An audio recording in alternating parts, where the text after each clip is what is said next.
कहानी की शुरुआत में हमें इलाई नाम के एक बच्चे को दिखाया जाता है जो अपने घर के बाहर भाग रहा होता है। तभी वो जमीन पर गिर जाता है। उसके फेस पर रिएक्शन हो जाता है। अगले पल उसकी नींद खुल जाती है। दरअसल इलाई का ये एक सपना था। उसे एक खतरनाक बीमारी है जिस बीमारी के चलते वो बाहर खुली हवा में सांस नहीं ले सकता। जिस बेड पर वो सोता है उस बेड को भी पूरी तरह से कवर किया गया है। जब भी उसकी मॉम डैड उसे बाहर ले जाते हैं तो उसे खास सूट पहनाते हैं ताकि बाहर की हवा उस पर कोई असर ना कर सके। और आज उसकी मॉम डैड उसका सूट पहनाकर उसे शहर से बहुत दूर एक सुनसान इलाके में ले जाते हैं जहां उसके डैड बताते हैं कि ये एक डॉक्टर का घर है जो शायद तुम्हें पूरी तरह से ठीक कर दे। तभी दरवाज़ा अपने आप ही खुल जाता है। इलाई अंदर जाता है जहां उसे सैनिटाइज किया जाता है। जल्दी उसके सामने डॉक्टर आती है। वो कहती है कि अब तुम्हें सूट पहनने की कोई ज़रूरत नहीं है। हमारा घर पूरी तरह से एयर टाइट है। बाहर की हवा अंदर नहीं आ सकती। इसके बाद इलाई का सूट उतार दिया जाता है। बिना सूट के इलाई को बहुत अच्छा लगता है। उसकी मॉम भी बहुत खुश हो जाती है।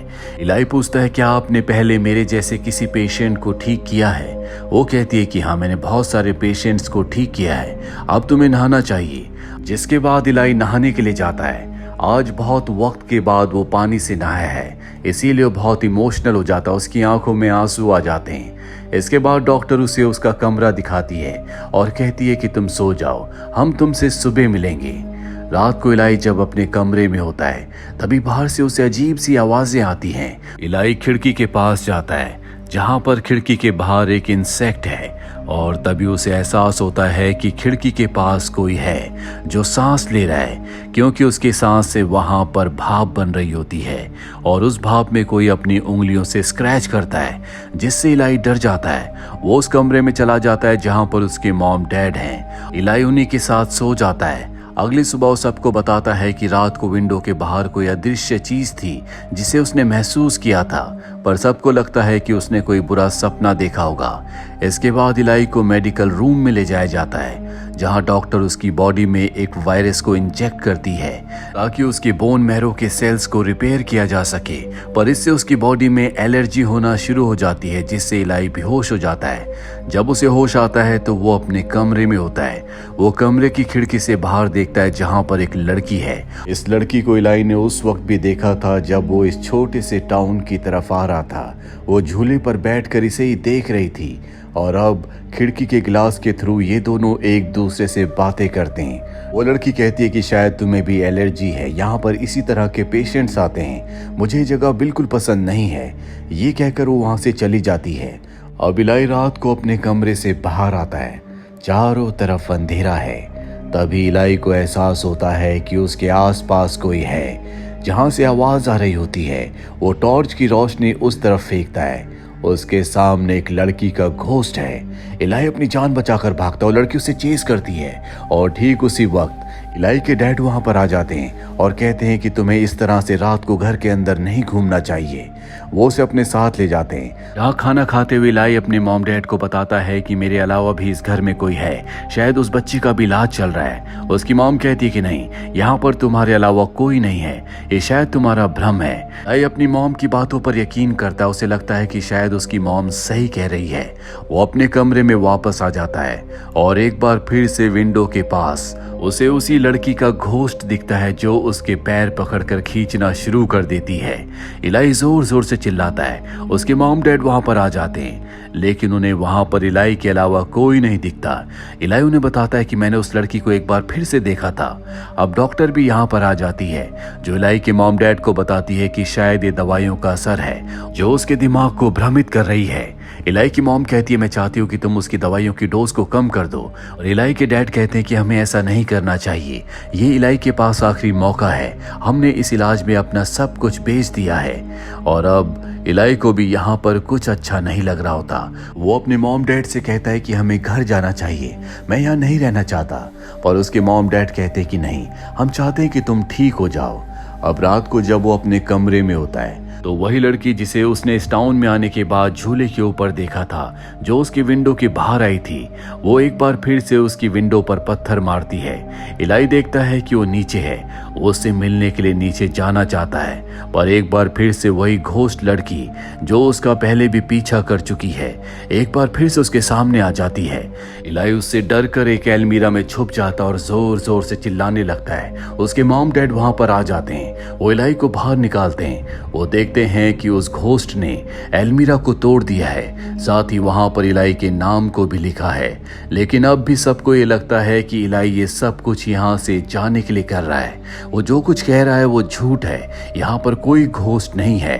इलाई को भी कुछ समझ नहीं आता कि वो सबको यकीन कैसे दिलाए। वही लड़की जो उसकी विंडो के बाहर आती है, जिसका नाम हेली है, आज वो उससे मिलती है। इलाई बताता है कि यहाँ पर एक घोस्ट है जो मुझे मारना चाहता है। हेली उसे कहती है कि तुमसे पहले भी यहाँ पर कोई इलाज के लिए आया था, और जब उसके इलाज का 3rd स्टेज शुरू हुआ, उसके बाद मैंने उसे कभी नहीं देखा, ना ही मैंने उसे बाहर जाते हुए देखा। और तभी इलाई को एहसास होता है कि उससे कुछ ही दूरी पर कोई है। वो हेली को वहीं पर छोड़कर उस तरफ जाता है। तभी कोई उसके पैर पकड़कर खींचना शुरू कर देता है। इलाई को कुछ नहीं दिख रहा होता कि उसके पैर कौन खींच रहा है। अभी उसकी नजर साइड के ग्लासेस में जाती है। वो देखता है कि 3 सोल्स उसके पैर खींच रही हैं, जो उसे खींचकर बाहर के दरवाजे तक ले जाती हैं और दरवाजा भी खोल देती हैं, जिस वजह से बाहर की हवा अंदर आना शुरू हो जाती है। बाहर की हवा अंदर आने की वजह से इलाई की बॉडी में एलर्जी होना शुरू हो जाती है, और इससे पहले कि उसे कुछ होता वहां पर डॉक्टर आ जाती है। इलाई बेहोश हो जाता है। कुछ देर के बाद उसे होश आता है तो वो अपने कमरे में होता है। बाहर हमें उसके डैड को और डॉक्टर को दिखाया जाता है, जो आपस में कुछ बातें कर रहे हैं। पर जब इलाई की मॉम उनके पास जाती है तो दोनों के दोनों चुप हो जाते हैं। इलाई की मॉम समझ जाती है कि ये कुछ न कुछ उससे छुपा रहे हैं। इलाई की मॉम को इलाई की बहुत चिंता होती है, इसीलिए इलाई के पास जाती है और उसे अपने गले से लगा लेती है। तभी इलाई की नज़र उस कबर्ड, उस अलमीरा पर पड़ती है जिसके अंदर वो छुपा था, जिसके बाहर घोस्ट ने उसका नाम लिखा था। और इलाई जब उसे उल्टा देखता है तो उसे समझ में आ जाता है कि ये ELI नहीं बल्कि 317 लिखा हुआ है, जो शायद उस मेडिकल रूम का कोड है जहां पर डॉक्टर उसे इलाज करने के लिए ले जाती है। साथ ही अब तक उसे ये भी समझ में आ चुका है कि घोस्ट उसे मारने की नहीं बल्कि उसे यहाँ से निकालने की कोशिश कर रहे हैं। रात को सबके सोने के बाद इलाई उस मेडिकल रूम के बाहर जाता है जहां पर वो कोड डालता है, जिसके बाद दरवाजा खुल जाता है। अंदर जाने के बाद उसे वहां पर उन सभी बच्चों की फाइल्स दिखती है जिनका इलाज यहां पर हो चुका है। तभी इलाई की नजर वहां पर रखे हुए एक लॉकर पर जाती है। वो उस लॉकर को खोलता है जिसके अंदर एक फाइल होती है। उसमें उन सब बच्चों की रिपोर्ट्स होती हैं जिनकी मृत्यु हो चुकी है। उसमें यह भी लिखा होता है कि कोई भी बच्चा 3rd स्टेज को पार नहीं कर पाया। वहीं कमरे में हमें इलाई की मॉम को दिखाया जाता है, जो इलाई के डैड से पूछती है कि डॉक्टर तुमसे क्या बात कर रही थी। वो बहुत ही निराश होते हैं। वो कहते हैं कि शायद हमारा बेटा इलाई यहाँ भी ठीक ना हो पाए और इस ट्रीटमेंट में उसकी जान का भी खतरा है। ये सुनकर इलाई की मॉम को बहुत गुस्सा आता है। वो अपने हस्बैंड से लड़ती है और कहती है कि मैं अपने बेटे को लेकर यहाँ से जा रही हूँ। इनकी लड़ाई की वजह से डॉक्टर की नींद खुल जाती है। वो इनके कमरे में आती है और कहती है कि तुम्हें मुझ पर यकीन करना होगा, मैं तुम्हारे बेटे को ठीक कर सकती हूँ। तभी वहां पर इलाई आ जाता है और कहता है कि हमें यहाँ से जाना चाहिए। डॉक्टर के इलाज की वजह से कई बच्चों की मृत्यु हो चुकी है। मैं यहाँ पर नहीं रहना चाहता। पर अब डॉक्टर ने उसकी मॉम को कन्विंस कर दिया होता है। इसीलिए इलाई के मॉम डैड को ये लगता है कि इलाई यहाँ से जाने के लिए झूठ बोल रहा है। उसके डैड उसे धोखे से इंजेक्शन लगा देते हैं ताकि उसे नींद आ जाए। और अब इलाई को नीचे एक बार फिर से मेडिकल रूम में ले जाया जा रहा होता है। लेकिन तभी इलाई नर्स के हाथ पर काट कर डॉक्टर के कमरे में छुप जाता है। वो दरवाजा अंदर से बंद कर लेता है।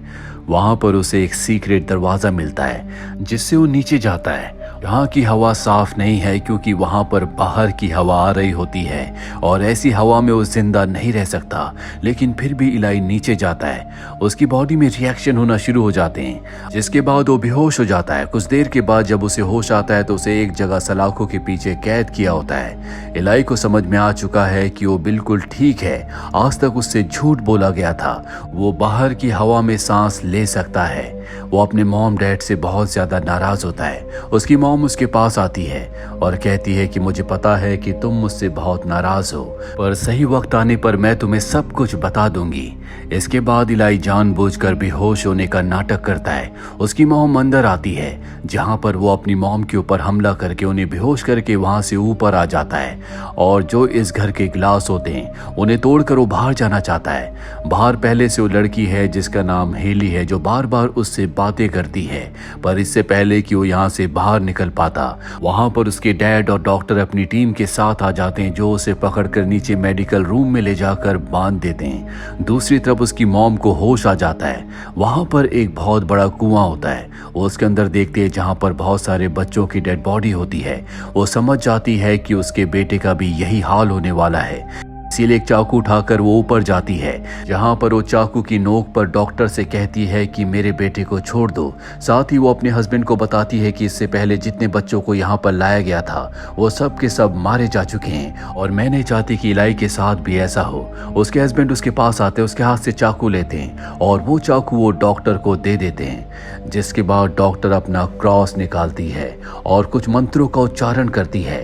इलाई को कुछ समझ नहीं आता कि ये क्या हो रहा है। दरअसल वो एक रिचुअल कर रही होती है, जिसके बाद इलाई की बॉडी में लाल रंग के रैशेज होना शुरू हो जाते हैं और अब वो डॉक्टर अपने हाथ में चाकू लेकर उसकी तरफ बढ़ती है। वहीं इलाई की मॉम को इलाई के डैड ने पकड़ा हुआ होता है और अब डॉक्टर चाकू से इलाई को मारने वाली होती है कि तभी उसका अपने आप ही हाथ रुक जाता है। दरअसल ये सब इलाई कर रहा होता है। उसके अंदर एक अजीब सी पावर आ गई है और अपनी उसी पावर से वो डॉक्टर को मार देता है। अति वहाँ पर जितनी भी नर्स होती है उन सबको वो हवा में उड़ा देता है और अपनी मॉम से पूछता है कि मैं कौन हूँ, मैं क्या हूँ। उसकी मॉम कहती है कि मैंने तुम्हें शैतान से मांगा था। मैं चाहती थी कि मेरे घर में कोई बेटा पैदा हो। मुझे लगा था कि सब कुछ नॉर्मल होगा, लेकिन जब तुम पैदा हुए तो हमें पता चला कि तुम्हारे अंदर भी शैतान का अंश है। उसी अंश को हम तुम्हारे अंदर से निकालने के लिए तुम्हें यहाँ पर लेकर आए थे, लेकिन अब उसका कोई फायदा नहीं है क्योंकि तुम्हारी पावर्स, तुम्हारी जो शक्तियाँ हैं वो जाग चुकी हैं और अब शायद हमें तुम्हें तुम्हारे असली पिता के पास ले जाना होगा। तभी पीछे से उसके पिता उस पर हमला करने की कोशिश करते हैं, लेकिन वो अपनी पावर से उन्हें दूर फेंक देता है और अपनी मॉम के साथ घर से बाहर आ जाता है, जहां पर वही लड़की उसकी गाड़ी के सामने खड़ी होती है, जो बार बार उसे घर के बाहर से दिखती है। वो इलाई को बताती है कि मैं भी शैतान की बेटी हूँ, यानी कि तुम मेरे भाई हो और तुमसे पहले यहाँ पर जितने बच्चों को इलाज के लिए लाया गया था वो सब हमारे भाई बहन थे, यानी कि वो भी शैतान के बच्चे थे और अब वक्त आ चुका है जब तुम अपने असली डैड से मिलो। वो पूछता है तुमने ये बात मुझे पहले क्यों नहीं बताई। हेली कहती है कि मैं चाहती थी कि तुम अपनी असली पावर्स को खुद पहचानो, जो कि तुमने पहचान ली है और अब डैड के पास जाने का वक्त आ चुका है। जिसके बाद वो इलाई को और उसकी मॉम को गाड़ी में बैठाती है और यहाँ से निकल जाती है और इसी के साथ ये फिल्म, ये कहानी यहीं पर खत्म हो जाती है। उम्मीद करते हैं कि ये कहानी आपको पसंद आई होगी।